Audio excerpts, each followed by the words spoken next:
Tout d'abord, la visite d'un ministre des Affaires étrangères en Israël et dans les territoires palestiniens est quand même un des classiques du genre, puisque c'est un des dossiers qui n'arrive pas à se résoudre au sein du Moyen-Orient. Il est donc normal que les différents ministres des Affaires étrangères fassent régulièrement des allers-retours dans cette région, et tout particulièrement en Israël et dans les territoires palestiniens. Plus conjoncturellement, vous vous rappelez que lors de la visite du chef d'État, M. Sarkozy, à Damas au début du mois de septembre, un certain nombre de dossiers avaient été abordés, sinon réglés bien sûr, mais que malheureusement la question du dossier israélo-palestinien n'avait pas été abordée. Donc on peut considérer que Bernard Kouchner s'est rendu en Israël et dans les territoires palestiniens pour tenter de faire un point plus précis sur les évolutions ou les régressions de la situation sur le terrain, d'autant qu'en Israël, nous sommes dans une situation politique particulière. L'ancien Premier ministre, M. Olmer, a démissionné. Le nouveau potentiel Premier ministre, Mme Livni, est en train de tenter de constituer son gouvernement. Donc il me semble que M. Kouchner a voulu aussi rencontrer des interlocuteurs israéliens pour faire un point de situation plus précis sur les évolutions politiques dans ce pays.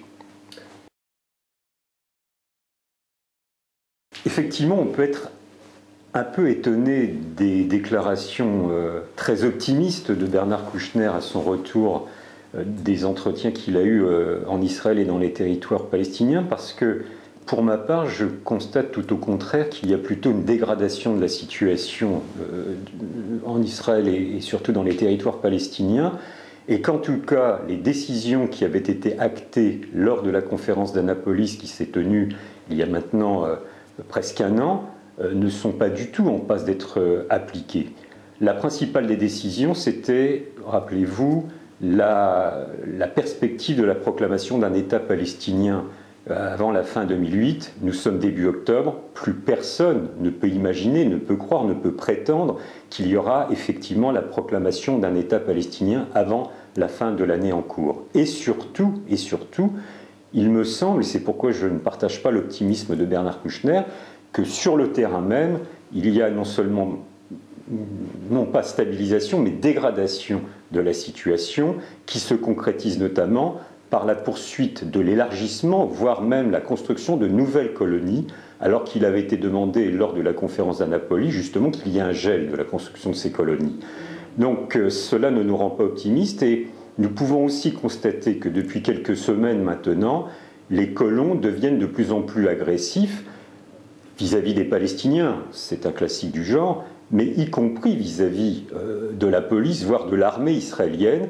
Et nous avons, il y a quelques jours, appris une tentative d'attentat contre Zev Sternel, qui est un Israélien dont on sait qu'il s'oppose depuis fort longtemps à la construction, l'élargissement de nouvelles colonies. Donc nous sommes dans une situation très compliquée, très tendue entre Israéliens et Palestiniens, qui s'exprime notamment par la question des colonies, et je ne vois pas en l'occurrence quelque raison que ce soit d'être très optimiste.